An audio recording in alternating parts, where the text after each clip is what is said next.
I'm live. Am I live? I am live. Greetings to everybody, or both of you, whoever's there. Does it look like I'm live? Can you hear and see? Or is it merely that I've become an avatar of myself? Any indication of anybody being there? Oh, hello. Hey, Dano. How are you? You're in the Channel Islands, correct? Is that where you are? And you are number one, looks like. So awesome. Great. Well, I'm going to start with a excerpt from this book here. Um, this book is by Nick Toches, who is a great writer and a journalist, and he wrote a couple of a few interesting biographies. He wrote one of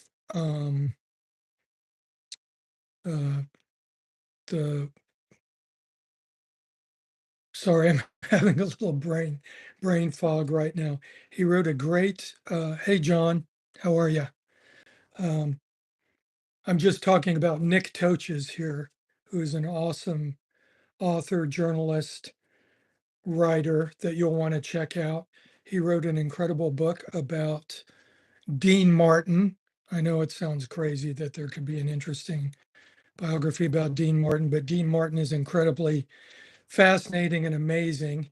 And he also wrote a biography of Sonny Liston, who famously lost to Muhammad Ali in a fight which is highly questionable. You can have your own opinions about that. But Nick Toches wrote an excellent book called The Devil and Sonny Liston, which I recommend reading.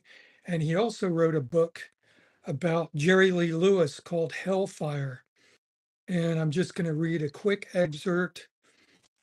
Actually, this is stuff that he wrote about an interview he did with Jerry Lee Lewis. And just on a personal note, I think he was writing this stuff mainly in the early 1980s about Jerry Lee Lewis. And when I lived in LA in the early 80s with Lori Black, Jerry Lee Lewis would do these residencies at a place called the Palomino in North Hollywood. And Lewis would do these residencies at a place called the Palomino in North Hollywood.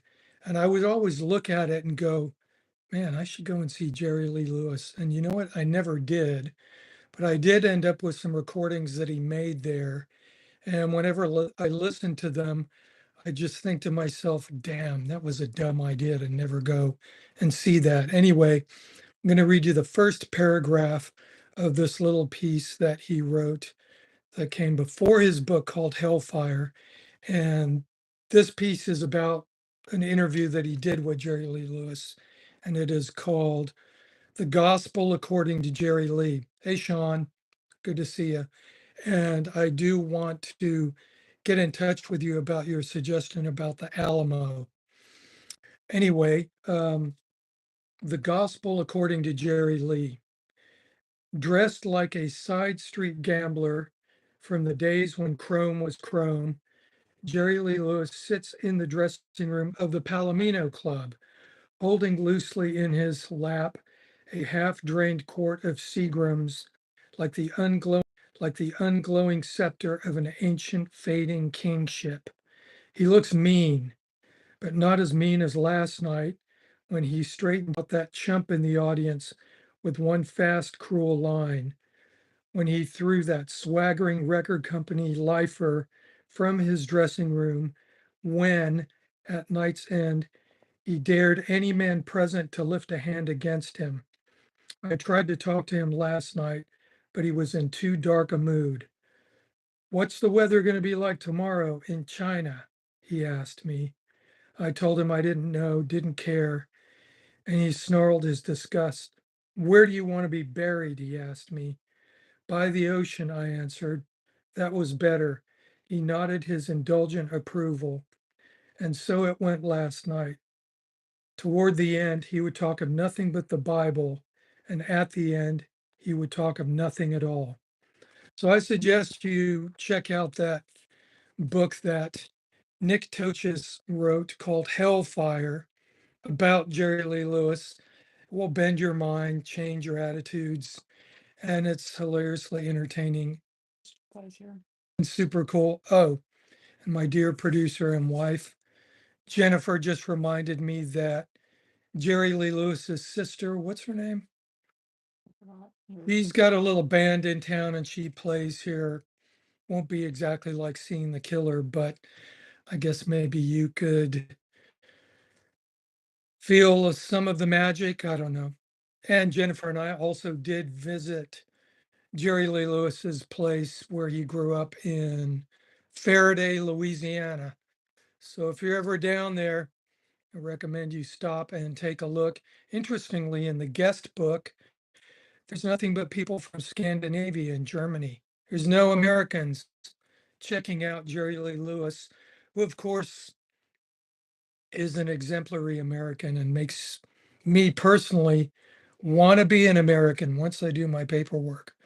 Okay.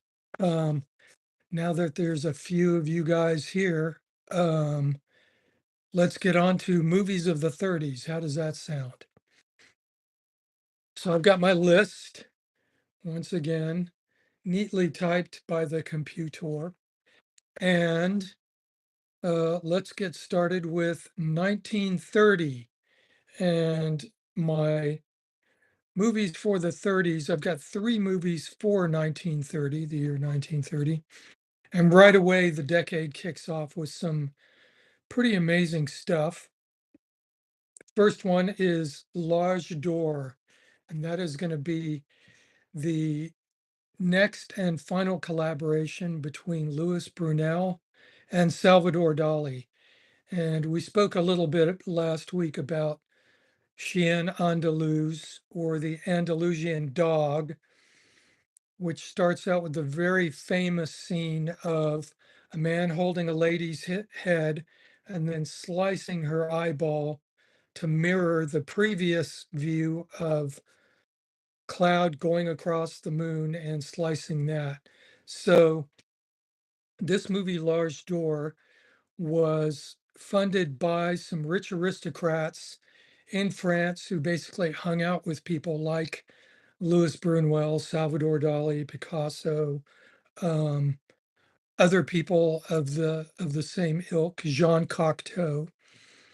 And this movie is a crazy movie, so you guys have to check out Large Door. I think it might, I'm not sure if it's in public domain at this point. Fortunately, there is not a domestic Blu-ray release of this, but there is a BFI release, and I think it's also stacked with Sheen Andalou. So check out those two movies if you want to see a couple of the craziest movies made in the 20th century. I highly recommend those. Um, Next movie from 1930 that I'm going to recommend is The Blue Angel. This is a German movie, and it's the first collaboration of the great Marlene Dietrich and the great Joseph von Sternberg, who would go on to coax her to go to Hollywood with him, where they would make amazing movies there. But this movie is in German, and it's effectively about a school teacher who likes to go slumming in a cabaret district of a certain unnamed town. Maybe it's Berlin, maybe it's Munich. And he becomes completely entranced with Marlene Dietrich. And obviously, we can just leave it there because I'm not going to give you any spoilers. But the way it ends up is quite unbelievable. And the whole journey to how he gets to where he gets to is um, really quite unbelievable. And the man who plays um, the protagonist who falls in love, has his life ruined by Marlene Dietrich, is an actor called Emil Jannings. And Emil Jannings was in one of the greatest movies of the 20s, of course, which was Faust by F.W. Murnau. And in that, Emil Jannings plays Mephisto. So both Faust are worth checking out. And then Emil Jannings was somebody who successfully made the transition to talkies, as they were called. I don't think they were called that in Germany, but this is definitely worth checking out because his characterization of this befuddled school teacher who loses all dignity over falling in love with a woman, which I can understand. Not that that's happened to me recently, is definitely worth looking at. And so put The Blue Angel with Marlene Dietrich on your list. Next movie from 1930 is called The King of Jazz. And The King of Jazz is an early color film. And I think it's orange and teal Technicolor, possibly, but it's a two-strip dye film in color. And it's basically the great musician and band leader Paul Whiteman, who has his band featured in there. It's also got a really young Bing Crosby in there. And there's all of these amazing scenes where there's dancers on top of a giant piano and all kinds of crazy animation and stuff. And I think it's definitely worth taking a look at. Might be in the public domain at this point, not really sure. But The King of Jazz is a great one. Sean says Brunel used a hard boiled egg, I think, for the eye cutting effect. Well, probably something, and it looks like it could quite possibly be a quail's egg or something like that. Sean says he just ordered the Toches book, Unsung Heroes of Rock and Roll. That's a good one. But once again, I'm also going to recommend the Dean Martin book because if you have a certain viewpoint of Dean Martin as just being this drunk guy that slid down a pole in the old days who also made movies with Jerry Lewis, this will bend your brain about Dean Martin and turn him into one of the cooler people that you've ever read about. Anyway, next movie moving along to 1931, we have Public Enemy, which is the movie that basically made James Cagney famous. Now, this is a great movie. I think it's also a Raoul Walsh movie, who would go on to make great gangster movies in the future. The Roaring Twenties in the 40s, and High Sierra with Bogart, which is an amazing gangster. Both of those are great gangster movies.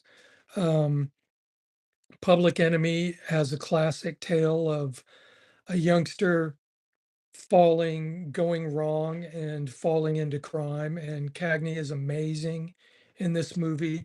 I'm a huge Cagney fan. And previously, I did recommend White Heat as a movie, which is later Cagney. But in this one, the closing scene where Cagney gets delivered to his mother's door is a classic of cinema. His performance in this whole thing is really astounding. And especially the scene where he's having breakfast with his girlfriend and she gets a little lippy, so he's got to kind of put her back in her place. It's one of the famous scenes in Hollywood, which pre-code, as this film was, could probably not be done anymore.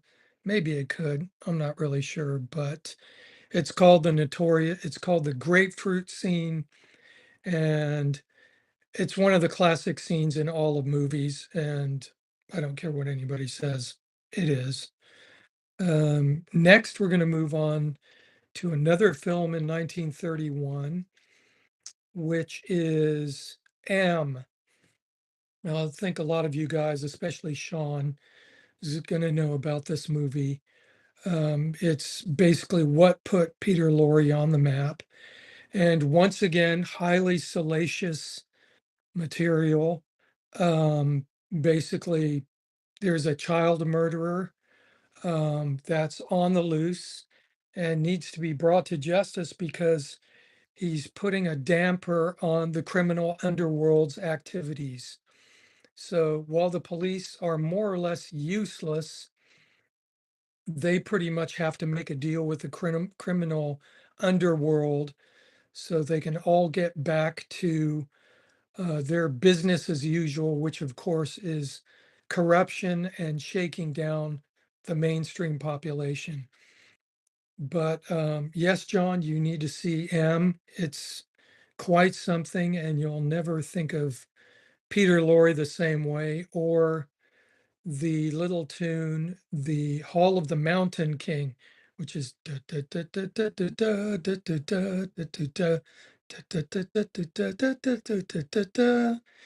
and of course that's been used for all kinds of stuff, but once you hear it in this movie, you won't think of it the same way. Movies they like. And have you guys stopping right now? Have you guys got any movies from the 30s that you're enamored of? The 30s are packed filled with awesome movies, some of which I will get to. But if you guys want to throw your 2 cents in, um, Comments. see. Cool, you just watched The King of Jazz, Sean. Yes, it is awesome. Blue Angel is essential, absolutely.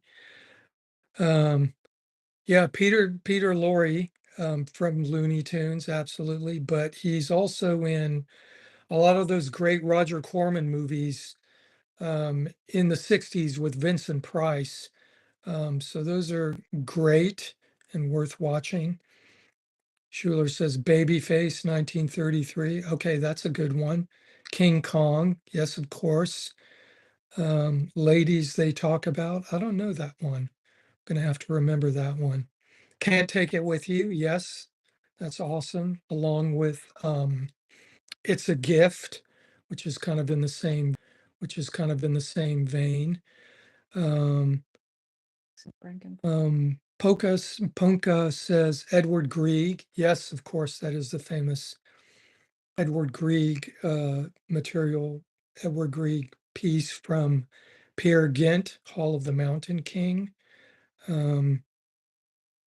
Someone's recommending the 80s film Fade to Black with Dennis Christopher as nerd kid obsessed with films who goes off the deep end. Homage to White Heat. Awesome. Yep.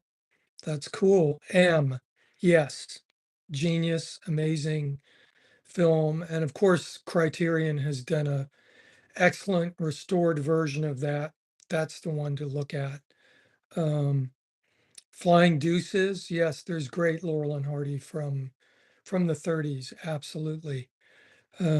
Moving on to 1932. 1932's got a big basket of amazing movies in it, probably more than any other decade, curiously, for me personally, anyway. So, starting off 1932, we have The Mummy, the Karloff version, which is just stands alone as incredible for makeup, cinematography, sets, everything. It's great to hear some of the later makeup legends like Rick Baker um, talk about this stuff in some of the supplements on these Universal Classic movies. I recommend getting the 4K versions if you guys are doing it, because those are the kind of draw a line under the amazing restored version of it. But the beginning of The Mummy is just one of the great scenes in all of horror films. They dig up the mummy, they've got him in a box. Of course, the junior explorer cannot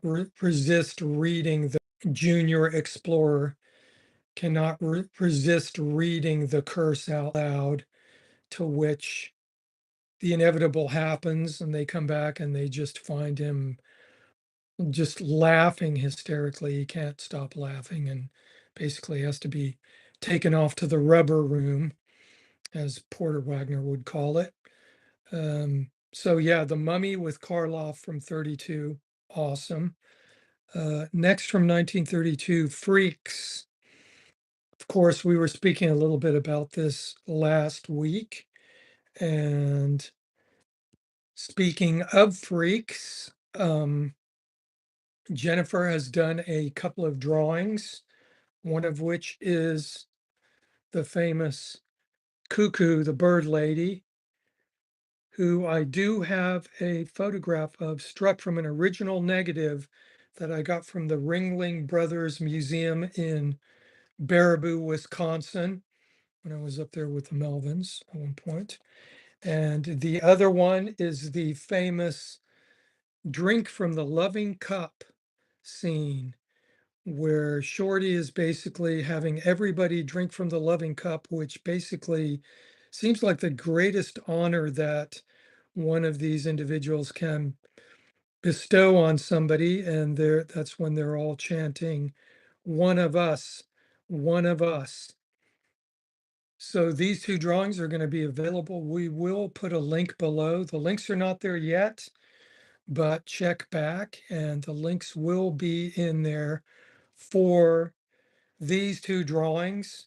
And they do need to find a special home because they are special people and worth remembering, because this is some really cool stuff going on here. So we were talking about Freaks before, so we don't really need to go there again. Understandably, one of the great movies of the 20th century, and unfortunately, the movie that destroyed director Todd Browning's career, because after that, nobody wanted anything to do with him, which is unfortunate because he had just made his greatest movie ever.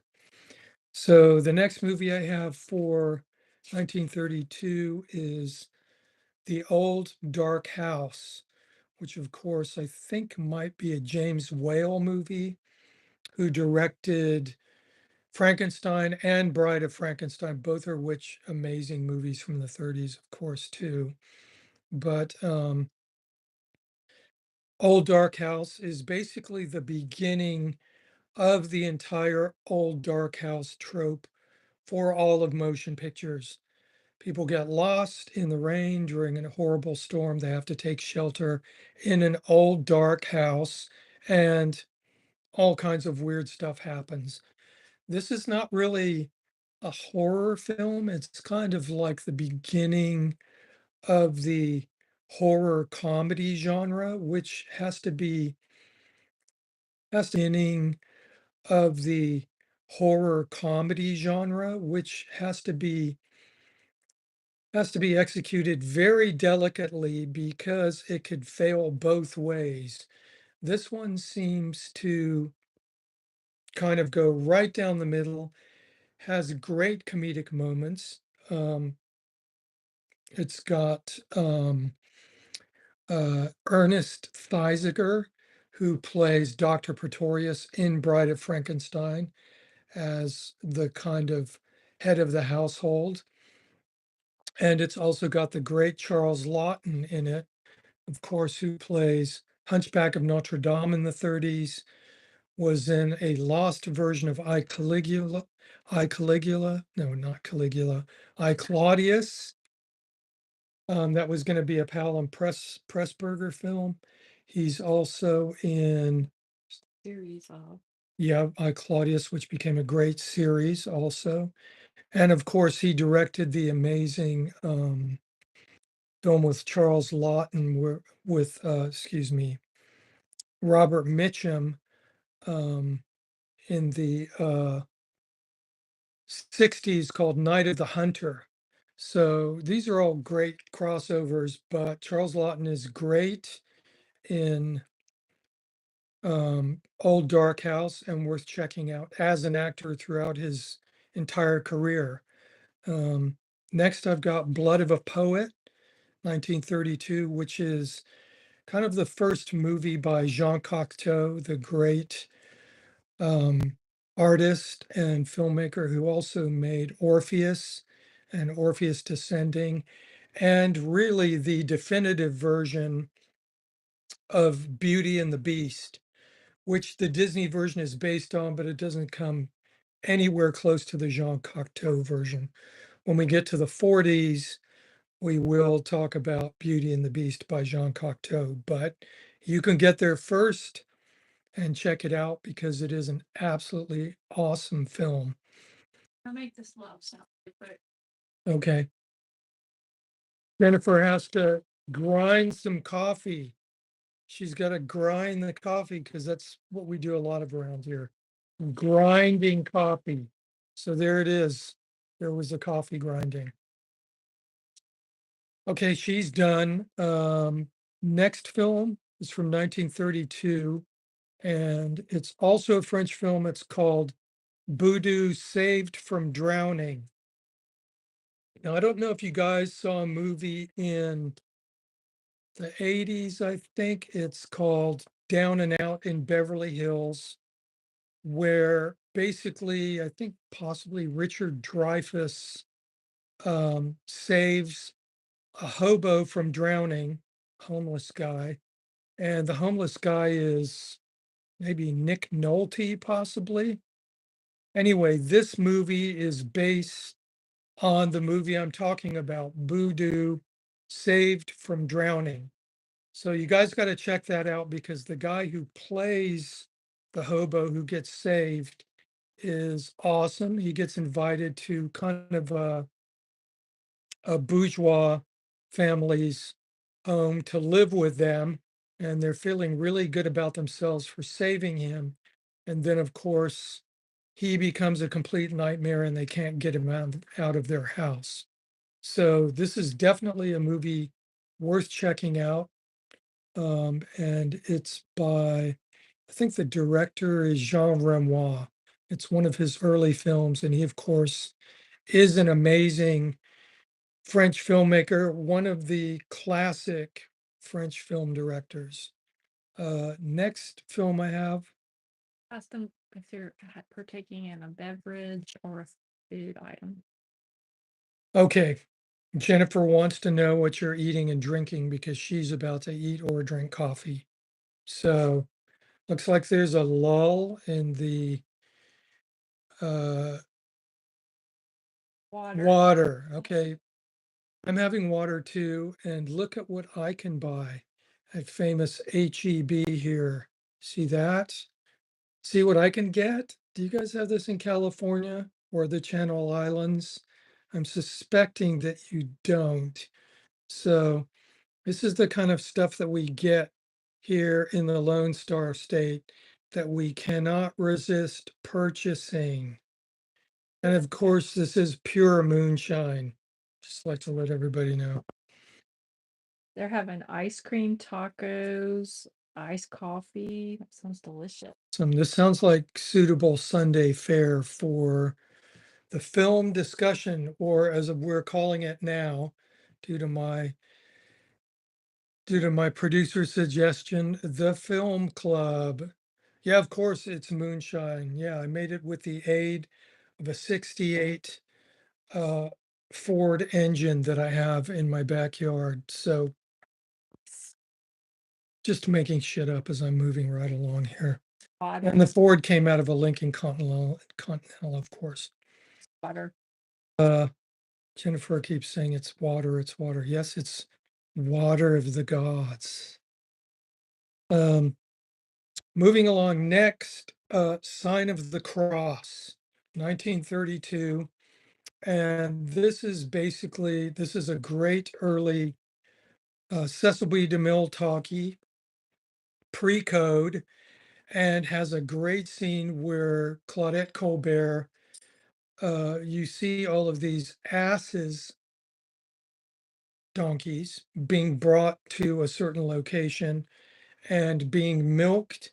All of their milk is put into a fountain, which then sends the milk up to Claudette Colbert's bathtub, where she is bathing in ass's milk. So that is the way that this movie starts out. It's all about the persecution of Christians, what happens to them, and it's got who does it have playing Nero in it? I can't remember exactly, but he does a great job, and this is worth watching because you get to see Nero playing his liar as Rome burns, and then you get to see all kinds of crazy stuff going on in the Colosseum as Christians are persecuted mightily for their faith. So I recommend Sign of the Cross as a watch from 1932. Make a note of this one and just put it on, and you won't believe the stuff you'll see. Next, I've got Duck Soup in 1933, which is the Marx Brothers. And this is one of my favorite Marx Brothers movies. It's got some highly questionable stuff in it, which makes it even better as far as I'm concerned, and has some of the coolest wordplay, and also features Groucho Marx as President Rufus T. Firefly of Slovenia. Or, yeah, I think it's Slovenia. And or is it one country's called Fredonia and the other country is called, can't remember at this point, but there's a lot of great songs. And I think one of the songs is Whatever It Is, I'm Against It, which is one of the greatest songs ever written. And there's all kinds of really offensive humor in here if you listen carefully, which is exactly what we want from the Marx Brothers. So Duck Soup, and it has never been more relevant, especially when you think of all the crap that's going on these days with wars in foreign countries, etc. So I'm going to have to insist that you watch Duck Soup, and there will be a test on this later. Hey, Herbie Gray, good to see you. Hey, Silver R34, good to see you. Next movie is 1933 version of Alice in Wonderland. Now, this is a live action version, and it's got a plethora of Hollywood stars in it. I'm not going to say who the stars are or what they're doing, but it's pretty unbelievable. And they are basically the biggest stars in Hollywood at the time. So this 1933 version of Alice in Wonderland is worth taking a look at, like all of these movies in my list are.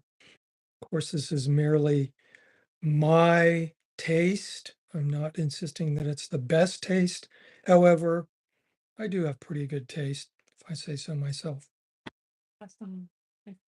They've watched a lot of 30s movies or So, yeah, let's take a quick poll and see how many movies from the 30s you guys have actually watched. I'm assuming that everybody knows this stuff because I'm watching it endlessly, but of course, I assume that people are listening to all kinds of things. And, my taste is left of left, possibly. I don't know.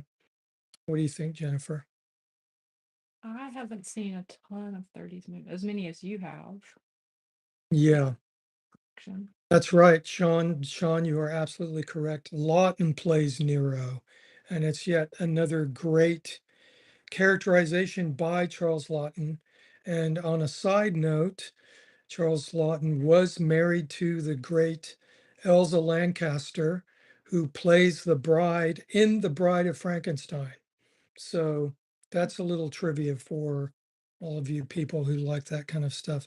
And of course, she's a great actress in her own right and ended up being, I think, one of Samantha's relatives in Bewitched, and is also in a couple of Night Gallery episodes, I think. So she is a great actor, absolutely.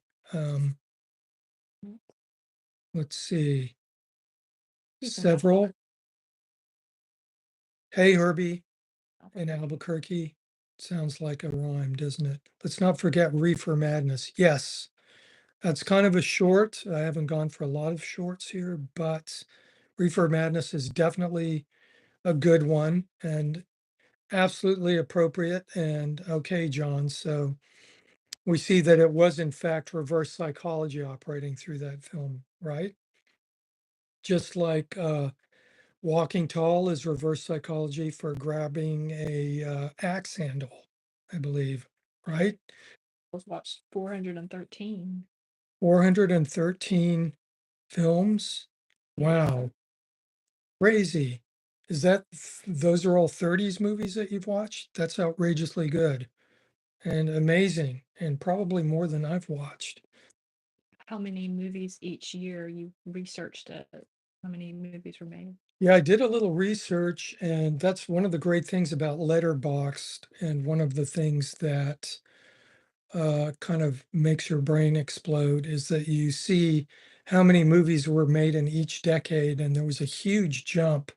I think there was around 10,000 movies made in the 1920s. Then in the 30s, there's almost 20,000 movies made. So once again, I don't know if you guys are members of Letterboxd. I'm a newbie in there, but I just made an account and I've started to put my favorite movies in. So it's going to be a long haul.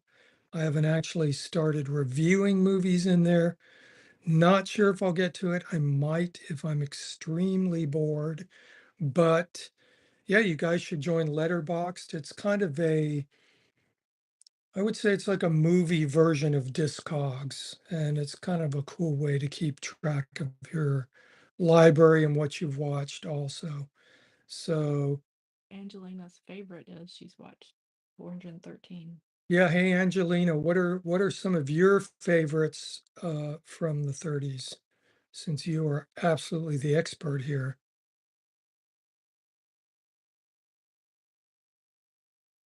Yeah, say how many movies from each decade?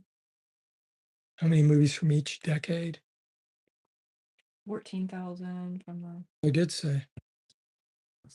So I'm going to move along here a little bit. The next one, 1934, is Scarlet Empress.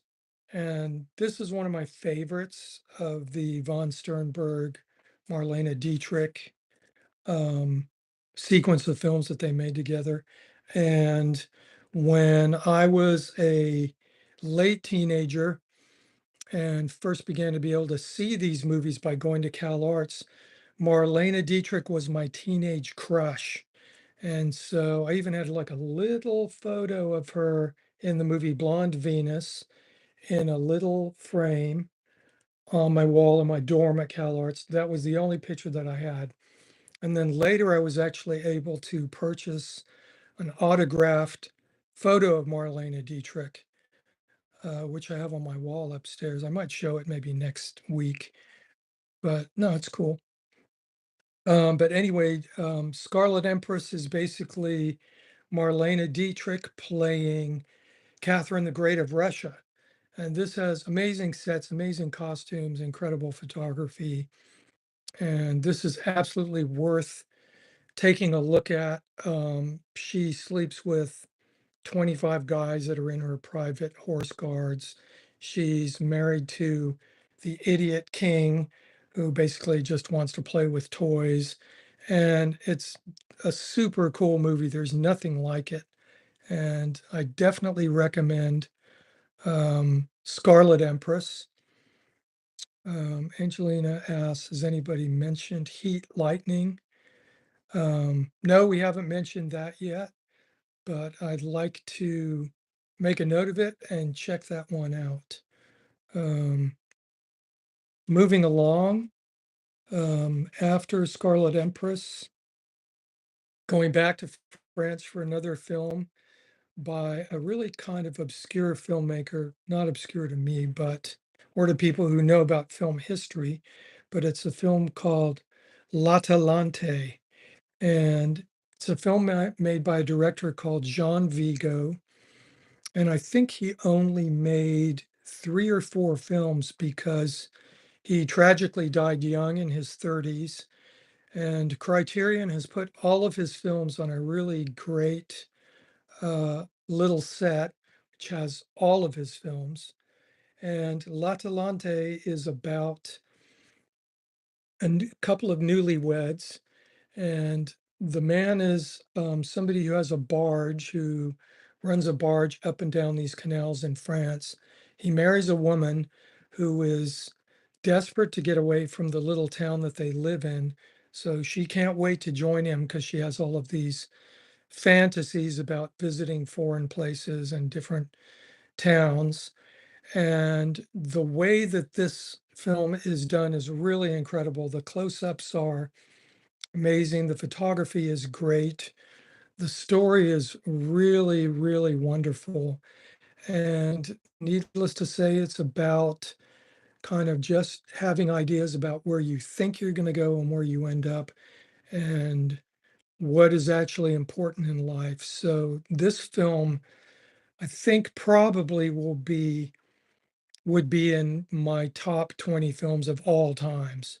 So L'Atalante by Jean Vigo, definitely look at that one. It's a really kind of a sentimental film. And one of the great things about it is it's got the same actor who's in Boudu Saved from Drowning, and he plays the first mate on this boat, a super cantankerous guy with a giant face full of hair and just really a free spirit. And it's a great film. Next film after L'Atalante is film from 1934 called The Black Cat. And this film is a really awesome film, basically a satanic film. And it's got Boris Karloff and Bela Lugosi. And Boris Karloff plays a straight up Satanist. He basically is from the get go going, well, Satan's our Lord and Master, and this is what I've got for you. Um, and Bela Lugosi shows up wanting to get revenge for certain deeds that Boris Karloff, the character of Boris Karloff, has perpetrated.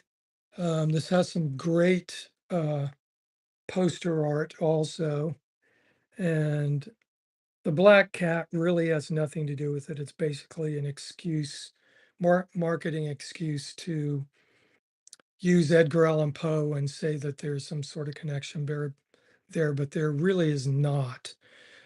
But this has really amazing sets, incredible costumes, a ridiculous premise.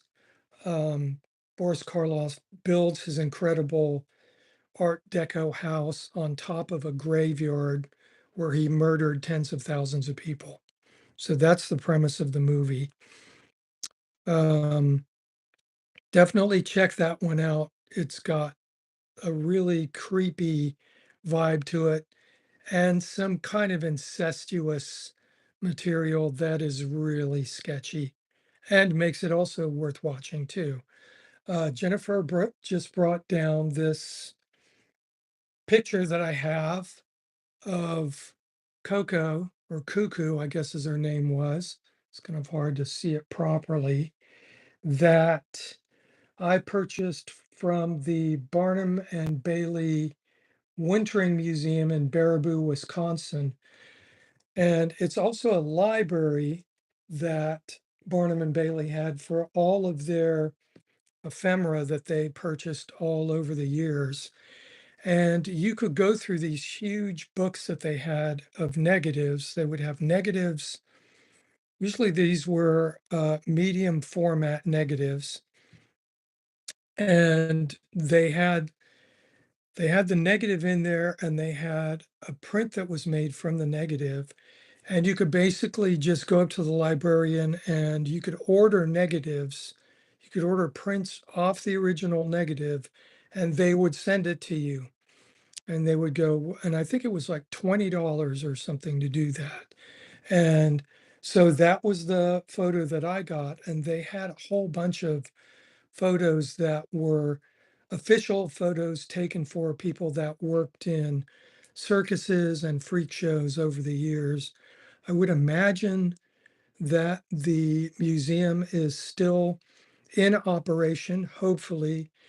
If you're ever in Baraboo, Wisconsin, definitely make a side trip to check that out, because this is one of the coolest pieces of Americana out there. So check it out. They probably have some, they might even have an online feature where you can order things. I don't know at this point. Let's see. Okay, 1935 has Bride of Frankenstein. This is one of the most famous horror films ever made, and I think kind of superior actually to the original Frankenstein. Once again, it's made by James Whale, and the cool thing about Bride of Frankenstein, one of the many cool things about it, is it starts off exactly where the previous Frankenstein film ended. Of course, there's a little preamble with Mary Shelley and Lord Byron sitting in a opulent kind of castle with a huge storm raging outside, and Lord Byron makes some comments about how incredible it was that Mary Shelley came up with the tale of it. And she says, well, but that's not all, though. And so that's the segue that moves into really just picking up exactly where Frankenstein left off. Once again, makeup by Jack Pierce.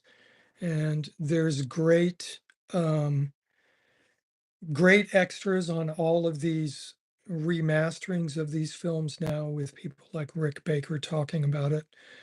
Um, and really cool documentaries about how all of this stuff was done by hand.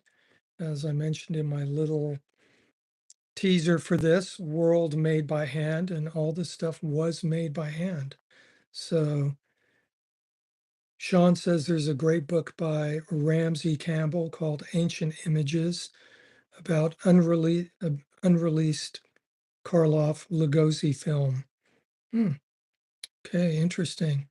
Angelina says some of her favorites are Match, I Am a Fugitive from a Chain Gang. That is a great one. 5-Star Final, Street Scene, Broken Lullaby, Rain, and The Criminal Code. Rain is the only one I know out of that, which I think is an early Joan Crawford film. Um, yeah, I'm going to have to look at all of those because always interested in finding out about new stuff. Corrosive Altars says, I'm behind on the live stream, not a problem. Peter Lorre, the original version of The Man Who Knew Too Much. Yeah, that is a great one. And I believe that's Hitchcock also, which he also made a remake of, maybe in the 50s with Jimmy Stewart, Doris Day, maybe, I think. Um, Drinking Coffee, excellent. Um, Thanks for your recommendations, Angelina. Always welcome and useful. Um, After Bride of Frankenstein, I have Mutiny on the Bounty, the 1935 version of that. Once again, an excellent characterization by Charles Laughton as William Bligh. Um, and it's also got Clark Gable as Fletcher Christian. I went through a period in the 90s where I was reading a lot about the actual history of the Mutiny on the Bounty. And what's interesting is it always kind of stops at this point where uh, Captain Bligh becomes so tyrannical that he has to be overthrown. But if you actually read the history, the real history of it, um, Captain Bligh is actually overthrown because he lacks discipline. So that's kind of a twist on the entire thing, because of course we all think, well, he treated his crew abominably, and so he needed to be overthrown. But in reality, the Bounty was an overcrowded ship, and there weren't enough Marines on the ship. In those days of the Royal Navy, Marines were actually put on board ships of the Royal Navy to enforce discipline, because Royal Navy discipline was brutal. And it was brutal for a reason, because they were press ganging people into the Royal Navy. And so they'd go around the towns like Portsmouth and London, find drunks, bang, bang on the head, and you woke up in the Navy. And so people woke up in the Navy, and they took umbrage to that. They didn't want to be in the Navy. And so basically, the Royal Marines would enforce discipline on there to make sure that the crew would do their jobs. So on the Bounty, the ship was overcrowded. There wasn't enough Royal Marines, and Captain Bligh was unable to enforce discipline. And so the crew took wind of this and figured that they could just overthrow it, which they did. And one of the other things that doesn't get spoken about is the when Captain Bligh is set adrift with about 6 crew members in the middle of the Pacific Ocean. He makes his way to New Amsterdam, I think is where he gets to. And it's something incredible, like 3,800 nautical miles that he made in a boat about 12 feet long. And he didn't lose a man. And he also managed to get all the way back to England and go and report his mutiny. And then they went back, the Royal Navy went back to the South Pacific and captured some of the mutineers and took them back to England for hanging. So I'm hoping one day there will actually be a realistic version of Mutiny on the Bounty, because I think it would Play. change some minds. I don't even know who could play those characters at this point. Do you know? Maybe ask them. Suggestions for a new version of Mutiny on the Bounty. If you guys have even seen that movie, there's 3 versions now. So there's a version from the early 60s with Brando as Fletcher Christian and Trevor Howard. They both do great jobs. I think incidentally, this is when Marlon Brando discovered the island that he wanted to buy off of Tahiti. And then, of course, there's the Anthony Hopkins and Mel Gibson version, which is a cool version also, but there still does need to be a version, a real version, because the real story is even more insane than those 3 versions. Go to Pitcairn, right? Right? Yeah, some of the mutineers go to Pitcairn. Know about that story. Yeah, do you guys know about the Pitcairn story or whatever? Udo Kier would be great. These guys are kind of long in the tooth to be mutiny to be in that movie though, so it's going to have to be, I don't know, maybe they could get, yeah, Daniel Day-Lewis, they could coax him out of retirement. Um, I think it would be a great Bligh. I wouldn't want to see him as Fletcher Christian, Shannon Doherty. Um, and of course, the person that we can always count on mentioning for basically undoable roles, which is Sam Rockwell, right? We can't disagree that Sam Rockwell would be amazing in it. Who else could be amazing in it? What about like what would a Robert De Niro be? De Niro, no, De Niro. That it's sad. It's sad about De Niro now, isn't it? I mean, it's just, you know, see, this is what Cage. Wow. Okay. That's left of center. Yeah. Cage will Be good Fletcher Christian. I think we need to change your comment, John, to Cage can do anything.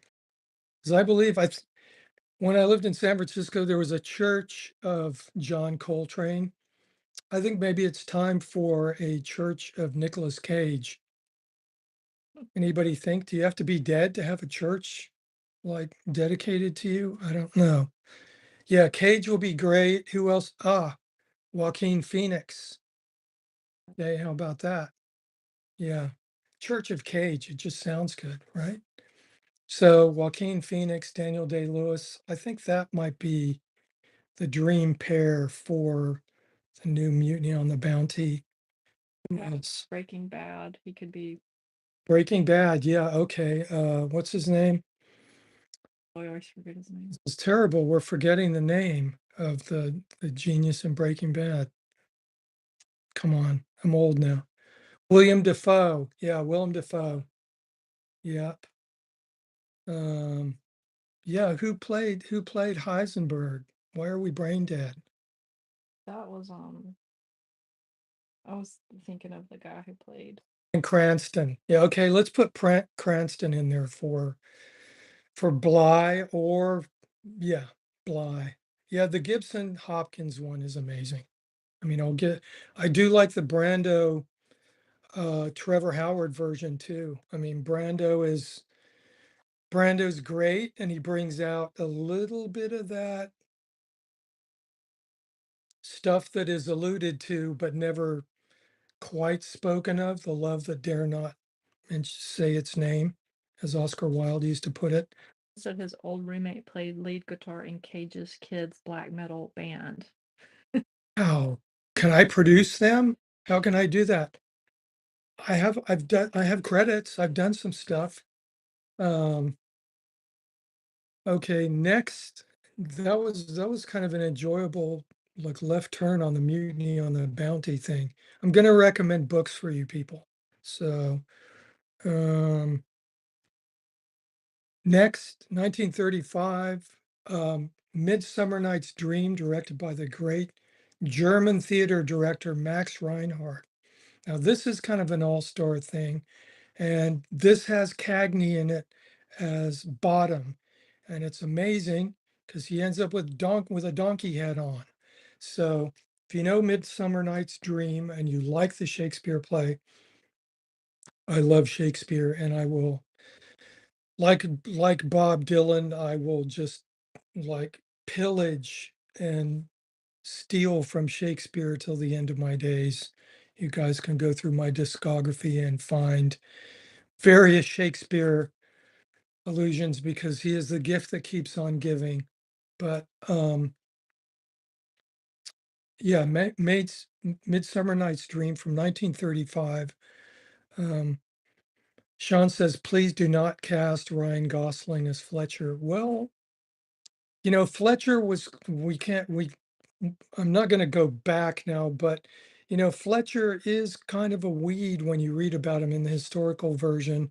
And there is mention of, a deep, deep, deep, deep bond between Fletcher and Bly before they even go on the trip. So, and the correspondence is there. But yeah, Gosling, I don't know. I have hopes for Gosling. I think I have hope for Gosling. That's going to be the name of my black metal spin-off band. How about that? Um, moving along, 1939, Stagecoach. Okay, so I am a huge Western fan. Nobody will deny me my love of Westerns. And of course, that is evident in the haberdashery that I was known to sport on occasion. But Stagecoach is kind of like John Ford putting the stamp on the Western and going, I'm going to make this mine, which he does basically for the next 20 years. And this is great. This is kind of the birth of John Wayne as we know him. And for a lot of years, I was really ignorant of the subtleties of Wayne's performing and just how the whole less is more thing with him. And also, it took me a while to get to John Ford. And I was privileged to actually know somebody who was in a number of John Ford Westerns. And that person is none other than Shirley Black, Lori's mom, who was in Lori Black's mom, who was in Fort Apache. I think she's in Rio Grande, and she's in a movie called Wee Willie Winky, I think, also when she was younger. But Shirley was in a couple of John Ford Westerns as an older teenager, and that's where she met her husband, John Agar, who was Shirley's first husband. So that's just an aside, but that thrilled me no end to know somebody who was in a John Ford Western. So kudos, and just that stuff lives forever. But definitely Stagecoach is the beginning of that. It also features a great John Carradine, who I think has been in possibly more movies than anybody else. More speaking roles, I think, and it's something ridiculous like 500. Maybe Angelina could help us on that. But and of course, John Carradine was the great I don't think he was Mr. Bates, but maybe he was Mr. Bates's assistant in the Munsters. And he's in a lot of Roger Corman movies in the 60s. And of course, is the father of Stacy Keach. I mean, not Stacy Keach, excuse me. He's the father of Robert Carradine and Keith Carradine, who are also great actors. Great acting dynasty, the Carradine dynasty. And Jennifer has just handed me the third, catching up here because last week was the 20s. So here is the drawing from Metropolis, which was a 1927 movie. We didn't manage to get the drawing up last week. So this is going to be available for your pleasure to have in your own home, should you choose to splurge on it. So another great representation by Jennifer, hand drawn, and thinking about keeping this one myself, but I want to keep all of them, of course. But I have the drawing machine that is Jennifer right here. So take a look for the link for that once we get it up. And let's see. Next, okay, this is going to be a little contentious. I'm not making any kind of a statement here about any particular political persuasion of mine. I'm merely stating as a document, as a piece of film, um, Triumph of the Will. Now, this is not a movie that I love and watch all the time, but as a document, this is somehow kind of prescient throughout the ages, because as a document of a group of people saying, here's what we're going to do. We're going to do this. And there's nothing particularly horrific in the film. It's really just a bunch of people going, here's what we're going to do. What do you think? You know, are you up for total war? And everybody's going, yes, we're up for it. And of course, having lived through times like the Iraq debacle, where people were literally doing that on your television all day long. Let's go to war. This is going to be great. This movie stands as a testament to that type of behavior and shows exactly what the end result can be when people are doing that. So I'm going to leave that there. That's all I've got to say about that particular thing, but it cannot be denied as a warning, and for people to pay attention to the warning. And a lot of people did, and particularly people in Germany, and they came to Hollywood and they made a lot of the great films that we've been talking about. So I'm going to leave that one there. Next, we have Of Mice and Men. I almost forgot about this movie, but I was thinking about Lon Chaney, the great Lon Chaney Sr., started thinking about Lon Chaney Jr. And then I was sure that Of Mice and Men was from the 40s. It's the great Steinbeck film, great Steinbeck novel, excuse me. And it's basically about a couple of drifters during the Depression. Of course, the film is somewhat watered down, like all of Steinbeck's films are, but the novel is definitely worth reading. It's not a really long book, and I recommend reading Of Mice and Men by Steinbeck, excuse me. But the film is one of the great Steinbeck adaptations, despite its sort of abridged version, and it has the great Burgess Meredith in it and Lon Chaney Jr. as Lenny. And some of you may not know, but this inspires one of the songs that is actually on, I think it's on the Silent Treatment, and it's actually got a chorus, Tell Me About the Rabbits, George, which is exactly where this comes from. And Lon Chaney has a great portrayal of Lenny in this. He should have won an Academy Award for this, absolutely. Um, and it's a really great film and worth checking out. Like all these films on my list, I think they're pretty good. And just thinking about Of Mice and Men makes me want to watch it again. There's also a great remake of it that has, I think, John Malkovich and Gary Sinise is in it also. So that one's really a good one too. A little bit closer to the novel, but still has some abridged stuff in it, like most adaptations of novels do. Um, Finishing off, uh, in 1939, appropriately, we have The Hunchback of Notre Dame, yet another great Charles Lawton characterization of Quasimodo, the Hunchback in the great Victor Hugo novel. This also incredibly has, I think, one of Edmund O'Brien's earliest appearances in a film. And Edmund O'Brien is one of my favorite actors. And he is also famous for Panic in the Year Zero. If you guys know that incredible apocalyptic film from the 1950s.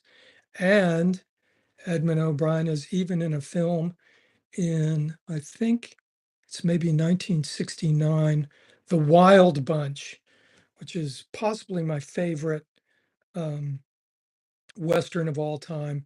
But he's kind of like the fixer in the beginning of the film and is the fixer at the end of the film too, and has some really great memorable lines, especially in the beginning, and has a really great laugh that I think I also sampled his laugh for the song Fat Hamlet on Silent Treatment. So for those of you who are into the minutia of some of the things that I do in my albums, Edmund O'Brien is in there on Fat Hamlet, I believe. So that brings us to the very end of my favorite movies from the 30s and your favorite movies of the 30s. So Sean says, check out Green Pastures from 36, Bible Stories with an all black cast. That sounds great. I'm really into checking that out. Thank you, Sean.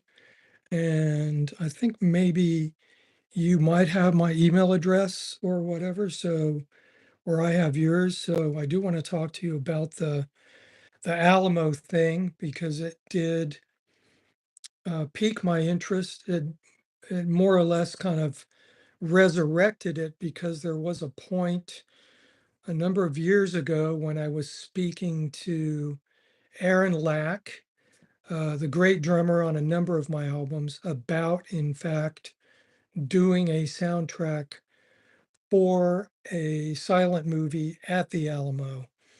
And I kind of peeked into it a little bit, and then COVID happened, so all that stuff got put on hold. But please get in touch, Sean, and we'll have a quick chat about that. Herbie Gray says that will drive certain people nuts. I think I know what you're alluding to, but I'm not that delicate of a flower, and I'm talking about film history. So the minute we stop being able to actually talk about things, then we're really in trouble. Um, John says Pee Wee's bike is going to the Alamo for real. Is it really going to the Alamo? Because that would be an amazing thing and yet another reason to visit Texas. Um, oh, the Alamo. Oh, no, not that Alamo. For real? It's going in the museum. This is great. And I think it's better than a DNA sample by Ozzy, if I may say so myself. Not trying to diss any Ozzy fans out there. Um, but anyway, just going to say goodbye for now. And once again, the Nick Toches Reader, and of course, his three great biographies: Hellfire, about Jerry Lee Lewis; Dino, about Dean Martin; and The Devil and Sonny Liston. Just, we should have a film that we were going to watch for the 40s. Didn't we have a film we were going to watch this time? I was Freaks. Yeah, so the film that we had to watch this time was Freaks. Let's pick a film for the 40s. Uh, the film for the 40s I'm going to pick is High Sierra, which is the Raoul Walsh gangster film with Humphrey Bogart and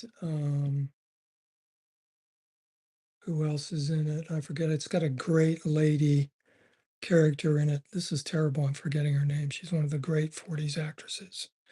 Um, the music recommendation is Black Beauty by Miles Davis. Miles Davis live at the Fillmore West in 1970. Ida Lupino, thank you. Thank you, Angelina. And of course, Ida Lupino was a great filmmaker in her own right. So that's where we are, and we're stopping for now. Thanks, and we will do the 40s next week with the movie to talk about being High Sierra.